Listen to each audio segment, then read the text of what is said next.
कि सिर्फ पिकअप करने से आपका बैलेंस बन जाएगा, तो ये आपकी सबसे बड़ी गलती है, क्योंकि हैंडस्टैंड से बैलेंस का गेम नहीं है। ये है कॉम्बिनेशन, कंट्रोल, स्ट्रेंथ और मोबिलिटी का। और बिना फाउंडेशन के हैंडस्टैंड करने का सिर्फ एक ही रिजल्ट है, और वो है फेल। तो इसीलिए गाइस, सबसे पहले ये 5 बेसिक स्किल को मास्टर करो, तब तुम्हारा हैंडस्टैंड सॉलिड बनेगा। सबसे पहली स्किल है फ्रॉग स्टैंड, और वो इसलिए जरूरी है ताकि अगर आप एक बिगनर है तो आपकी रिस्ट अडेप्ट हो और आपके आर्म्स जो है कंट्रोल करना सीखे कि बॉडी वेट कैसे किया जाता है, और आपकी कोर कहीं ना कहीं एक्टिव होनी चालू हो। ठीक है, सबसे बड़ा मकसद यही होता है फ्रॉग स्टैंड का। और ये भी कि आपको समझ में आए एक्चुअल में अपने फिंगर टिप्स पे, अपने पाम पे बैलेंस करना कैसा होता है। तो फ्रॉग स्टैंड के लिए आपको करना क्या है, अपने फ्रंट नहीं रखनी है जैसे आप वीडियोस में देखते होंगे, बाकी वीडियोस में फ्रंट रखते हैं, वो क्रोपोज होता है। ठीक है, सो आप अगर टोटली बिगनर है, आपने कभी नहीं किया, तो what you have to do is के आपको अपने फ्रंट नहीं, आपको साइड रखना है। ठीक है, तो Epidemic Sound is way more than just a music library. It's a platform for professional creators to find the perfect soundtrack, collaborate with ease, and focus. आपको इस तरीके से रखना है। ठीक है, और अपने पंजों पे रहना है, एंड आगे की तरफ मूव करना है हल्का सा, और एल्बोस का हल्का सा बैंड करना है। तो मूव करते हुए, और ध्यान रहे कि अपनी फिंगर टिप्स को एंगेज रखना। सो एंगेज करते हुए, एंड देन एक पैर उठाना है हवा में, एंड देन एक आपको बैलेंस ढूंढना है। ये पहली बार में नहीं होगा, लेकिन आप ट्राई करेंगे तो ज़रूर होता रहेगा। ठीक है, सो फिंगर टिप्स एंगेज करी, एक पैर उठाया, एंड देन दूसरा, एंड ये हो गया। ठीक है, और अब इसको आप हार्ड बनाना चाहें आगे चल के, तो आप प्रो पोज कर सकते हैं। देन प्रो पोज में आप अगर बेहतर हो जाए तो आप फ्लाइंग प्रो पोज कर सकते हैं। तो लेवल सबके हैं, लेकिन ज़रूरी है कि आप ये चीज़ करें। दूसरी सबसे इम्पोर्टेंट स्किल है वॉल असिस्टेड हैंड स्टैंड, और ये इसलिए ज़रूरी है ताकि आपके शोल्डर की स्टेबिलिटी बढ़े और आप का डर थोड़ा सा खुले हैंड स्टैंड को लेके। लेकिन आपको इस तरीके से खोलना है डर, वो है सबसे पहले तो कईयों का ये भी डर होगा कि भाई अब बॉल के सारे जाए कैसे, है ना भाई, नो मैं समझ सकता हूँ। सो आपको भाई पिकअप करोगे, अगर ये कर सकते हो तो ये कर लो। ठीक है, पर यही ज़्यादा ज़रूरी है। अगर आप कोशिश करोगे कि चेस्ट टू वॉल की पोजीशन में, ठीक है, इस तरीके से करने की कोशिश करोगे, तो इसमें आपको डर लगेगा पीछे गिरने का, क्योंकि अगर जब डर ही है तो पीछे गिरने का भी हो सकता है। ठीक है, सो मैं आई रेकमेंड यू कि आप इस तरीके से शुरुआत में कोशिश करें हैंड स्टैंड करने की। ठीक है, और इसमें आपको शुरुआत में सिर्फ और सिर्फ ये करना है कि अपनी होल्डिंग टाइम बढ़ानी है। ठीक है, जितना ज़्यादा देर तक हो सके आप बॉल के सारे प्रैक्टिस करिए, फिर इस मतलब होल्ड करिए। देन उसके बाद ही जो है आगे चल के ड्रिल्स होती है जो बॉल के सारे प्रैक्टिस करनी होती है। ठीक है, और वो आगे की वीडियोस में भी मिलेगा अगर आप मुझे फॉलो करोगे। ठीक है, जो थर्ड नंबर पे स्किल है वो है पाइक पुशअप, जो कि बहुत ही ज़रूरी है आपकी ओवरहेड स्ट्रेंथ को इम्प्रूव करने के लिए। ठीक है, लेकिन सबसे पहले समझते हैं कि इसका राइट वे क्या है करने का। ठीक है, तो उसके लिए सबसे पहले आपको एक पुशअप की फॉर्म में रहना है। ठीक है, एक पुशअप की फॉर्म में, देन क्लोज आना है, ज़्यादा क्लोज नहीं आना है क्योंकि यू आर ए फिशर। ठीक है, सो उसके बाद आपको सिर्फ और सिर्फ आगे की तरफ जाना है और अपनी एल्बोस को बैंड करना है, और पंजों की हाइट कम नहीं करनी है। ठीक है, और ज़्यादा नीचे मत जाना, आप अभी बिगनर हैं तो ज़्यादा नीचे जाने की जरूरत नहीं है। ठीक है, इतना भी जा रहे हैं तो इनफ है।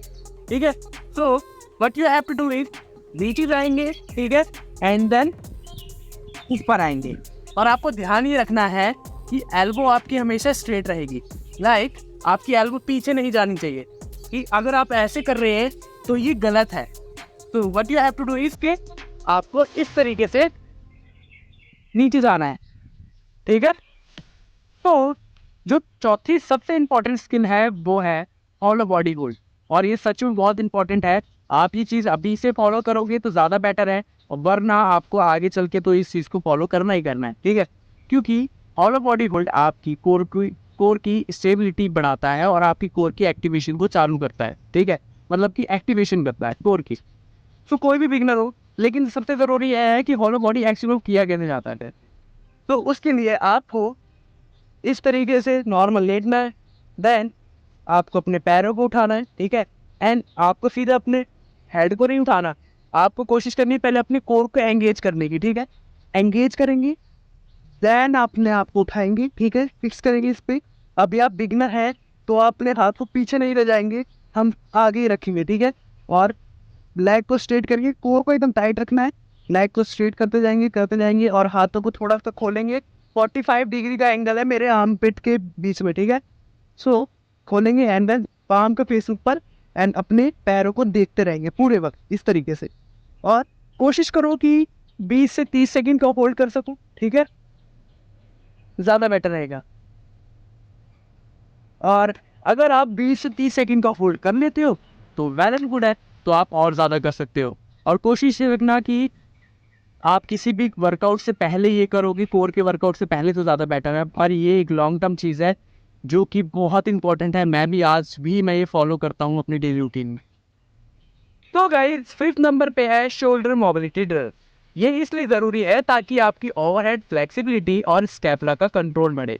तो उसके लिए सबसे पहले है पाइक स्ट्रेच। तो पाइक स्ट्रेच आपको करने किस तरीके से है, उसमें आपको सबसे पहले इस फॉर्म में रहना है, इस तरीके से।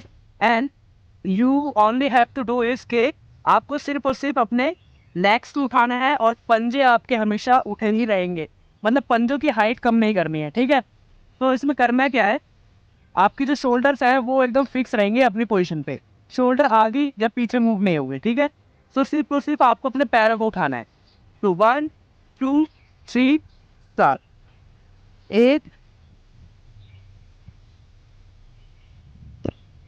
2 एंड देन 3। और इसी में जो दूसरी ड्रिल है वो है पाइक श्रग्स। पाइक श्रग्स में आपको सिर्फ अपने शोल्डर्स को पुश करना होता है। नॉर्मली हम पाइक की फॉर्म में आएंगे, ठीक है। एंड उसमें सिर्फ और सिर्फ आपको 1 2 3 4 5 6।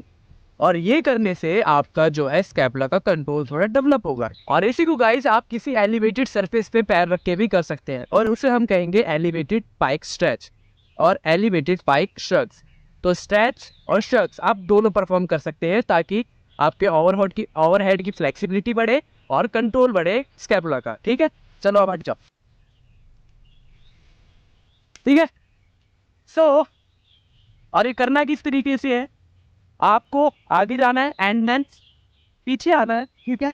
एंड देन इसी में आपको 1 2 3 4 5 इस तरीके से करना है। मैंने ये 5 स्किल्स बता दी है, ठीक है। आप अगर बिगनर हो एकदम तो इसको फॉलो करो, ठीक है। ये बहुत ज़रूरी है कि आप स्टेप बाय स्टेप हर चीज़ को मास्टर करो, क्योंकि आगे चल के आपको दिक्कत ना हो कहीं, क्योंकि दिक्कत की बात भी वैसी नहीं है कि कोई दिक्कत ही होगी, बट ज़रूरी है कि प्रोग्रेशन जो है वो अच्छे तरीके से हो, और ये ना हो कि आप एक पॉइंट पे जाके स्टक हो जाए। अब आगे आप चलेंगे, आपने जब बेसिक ही इतना मास्टर किया, आगे और भी बेसिक्स आएंगे, ठीक है। और उन बेसिक्स को भी आप ऐसे ही करोगे, तो जब बेसिक्स नहीं क्लियर करोगे तो वो चीज़ें, जो स्ट्रक्चर जो बनेगा वो बहुत वीक रहेगा और आगे जाके आपको बहुत प्रॉब्लम होगी। सो उस वजह से एक्सपीरियंस के हिसाब से मैं आपको ये बता रहा हूँ कि आपको बेसिक्स फॉलो करने ज़रूरी है। और मुझे आप ऐसे फॉलो, अगर मेरे चैनल को सब्सक्राइब कर लोगे और फॉलो करोगे तो आगे भी मैं ऐसे वीडियोस लाता रहूँगा, ठीक है। और मुझे जो वीडियोस लानी होती है वो सबको देख के लानी होती है, यानी कि मैं किसी एक पर्टिकुलर पर्सन के लिए लाऊँ। मतलब अगर एक पर्टिकुलर पर्सन है, उसका कोई लेवल है, तो मैं उस पर्टिकुलर पर्सन के लिए लेवल के हिसाब से नहीं ला सकता, क्योंकि मुझे पता है मेरी वीडियोस बिगनर भी देखेंगे, इंटरमीडिएट भी देखेंगे, बिगनर इंटरमीडिएट के जो बीच में है, जो प्रोग्रेस कर रहे हैं वो भी देखेंगे, ठीक है। तो इसके लिए गाइस, अगर आपको मेरी वीडियो पसंद आई हो तो लाइक कीजिए, ठीक है, सब्सक्राइब करिए, और मिलते हैं नेक्स्ट वीडियो में। Thank you so much for watching my video.